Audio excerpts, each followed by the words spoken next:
And so Bernie Sanders has dropped out of the race. I have concluded that this battle for the Democratic nomination will not be successful. And so today, I am announcing the suspension of my campaign. Please know that I do not make this decision lightly. In fact, it has been a very difficult and painful decision. Over the past few weeks, Jane and I, in consultation with top staff and many of our prominent supporters, have made an honest assessment of the prospects for victory. If I believed we had a feasible path to the nomination, I would certainly continue the campaign. But it's just not there. I mean, we all saw this coming, right? I think even a lot of the Bernie bros that I follow on Twitter, they kind of saw it coming too.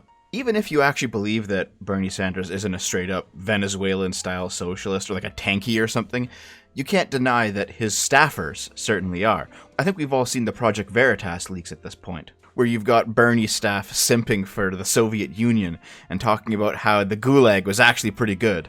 Crazy stuff, man. We just dissolve the Senate, House of Representatives, the judicial branch, and have somebody like Bernie Sanders and a cabinet of people make all the decisions for the climate. I mean, I'm serious. Yeah.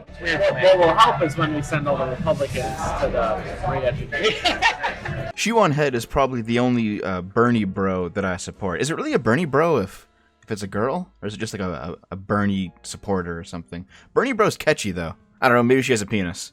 I don't think so, but it's the internet, so you never really know. But she's the only Bernie bro that I actually respect, at least of the ones that I've seen so far.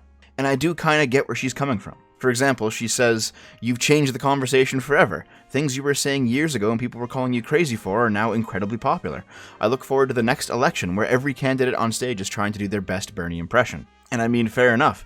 There's certainly an argument to be made for a universal healthcare system. That's a debate you can actually have where there's good points on both sides. And there's definitely a part of me that thinks that it's a little bit crazy that the United States doesn't have some kind of, at least a minimum standard of coverage. But at the same time, Bernie's rubbed me the wrong way, basically ever since he cucked out to Hillary in 2016.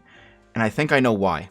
Shu also said this: "The first time I voted for Obama, I started off excited and proud. I didn't even know what a politic was, but I knew blue team good." I'm only a couple of years older than Shu, I think. And this definitely describes me in 2004, where it was Bush versus Kerry. John Kerry had no charisma, he had no grassroots backing, he had no viable plan for the future should he actually become president, but it was very much a blue team good situation. And back then, you could definitely make the argument that the blue team was good. In 2004, the United States was still struggling with some very obvious things. Like gay marriage, that's just straight up a personal freedoms issue, and the only arguments against it are religious in nature. Back during the Bush era, it was the left that stood for personal freedom, and it was the right that stood for curtailing those freedoms, based on primarily religious grounds. But as I've said in the past few videos, that's not the political dynamic anymore. The old religious right has largely been swept away. The new right seems to be much more libertarian-leaning, and the left has become a lot more authoritarian in the past, say, 20 years. So for me, when Obama came along, it was more than just blue team good. It was the fact that he was at least saying he was going to try something new, the whole hope and change thing. And then as Obama went through his 2 terms, I kind of realized that whenever a politician peddles radical change, they're almost always lying to your face. This includes Obama, and yes, it also includes Bernie. To contrast, when a politician comes in and advocates for, say, slow and steady incremental change, done imperfectly, but is a small improvement day by day, not only is that a lot more believable, it's a lot more achievable. And frankly, maybe I'm just an old man at this point, but I'll take slow and steady any day. Which is why I no longer have the attitude of blue team good. All of my values still align with the core of the left, as it was 20 years ago. But in terms of United States politics, it's Republicans that represent that more than Democrats now. It's very strange, but blue team good just isn't enough anymore. There's a lot of trending hashtags about it. This one here is "Thank You Bernie." Of course, not all of them are positive. Hashtag Biden 2020 just seems to be full of either Bernie bros complaining about it, for example, everyone ready to vote for their favorite rapist in November, or alternatively, Democratic shills going blue team good.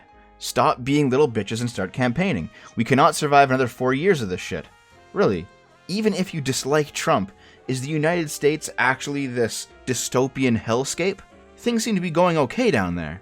Of course, you've got Dem exit, and you know what? I'm not surprised.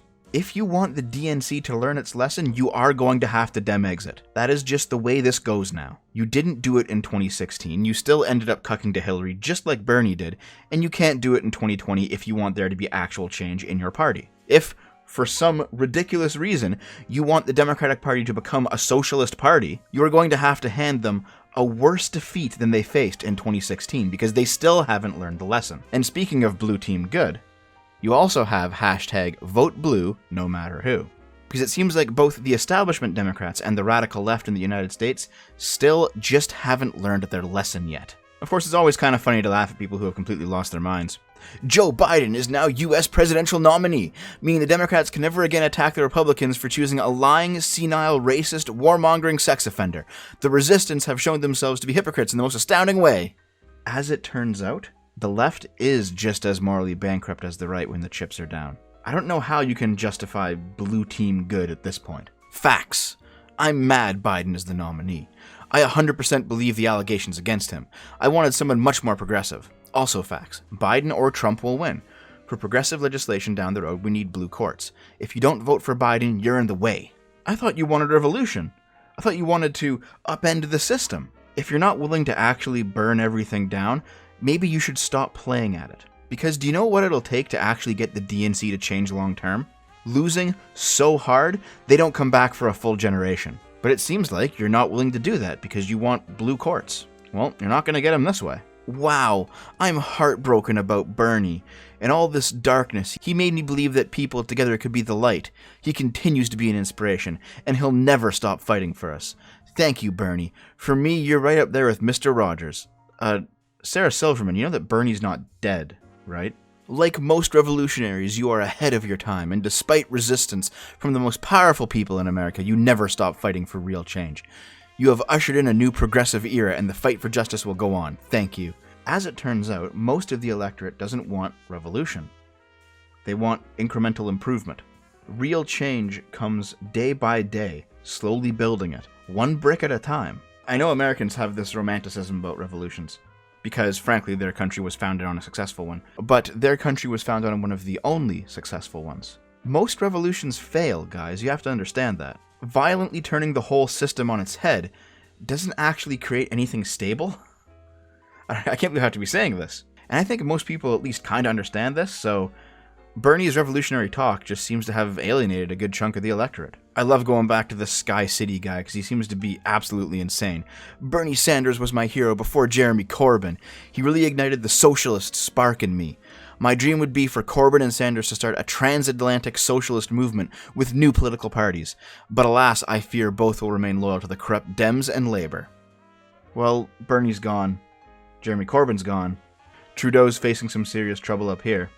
Let's hope this is the end of socialism. 19th century economic philosophy, trying to solve Industrial Revolution era problems that have already been solved by modern capitalism, by the way, needs to stay in the dustbin of history as a failed theory. Leave communism and socialism in the 20th century, along with Nazism and fascism, as the failed, murderous experiments that they are. But of course, we're going down the road of delusion again, aren't we?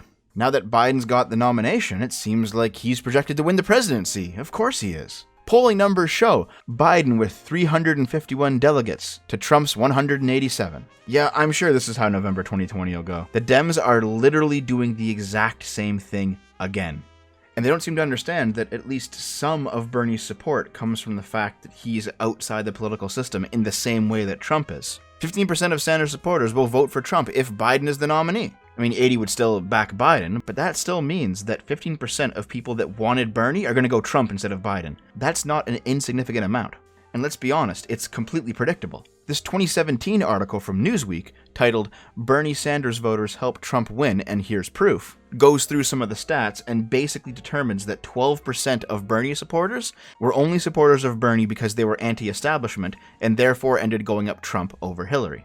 It's no surprise to me that the same thing would happen to Biden. Do you recall back in, I think it was 2012, maybe 2000, I think it was 2012 though, when the Republicans just kept losing to Obama, and Obama's mandate seemed to be quite secure? It was Rachel Maddow who basically made fun of them, and basically said that the Republicans keep trying their old, failed shtick, and they keep losing. Even without Florida being decided, we now know that President Obama won in pretty much exactly the way the state-by-state polls said he was going to win. He won with more than 300 electoral votes. It was not magic, it was just math. Math that was completely invisible to the political right. Yes, that's right. No, that's not. Wrong. But Republicans and conservatives plainly really believed this stuff. I mean, they were talking each other into it a little bit, but it's not like they were faking it. They were so sure they would win. They were so sure that these polls must be wrong and that they must be right. And when the real math of the real world came barreling out of the dark at them last night, they hid from it. They could not believe it. Ohio really did go to President Obama last night, and he really did win. And he really was born in Hawaii. And he really is legitimately President of the United States, again. And the Bureau of Labor Statistics did not make up a fake unemployment rate last month. And the Congressional Research Service really can find no evidence that cutting taxes on rich people grows the economy. And the polls were not skewed to oversampled Democrats. And Nate Silver was not making up fake projections about the election to make conservatives feel bad. Nate Silver was doing math. And climate change is real. And rape really does cause pregnancy sometimes. And evolution is a thing. And Benghazi was an attack on us. It was not a scandal by us. And nobody is taking away anyone's guns. And taxes have not gone up.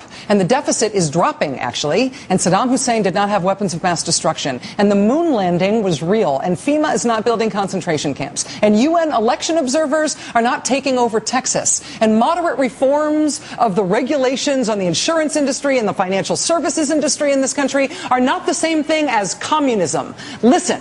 Last night was a good night for liberals and for Democrats for very obvious reasons. But it was also possibly a good night for this country as a whole.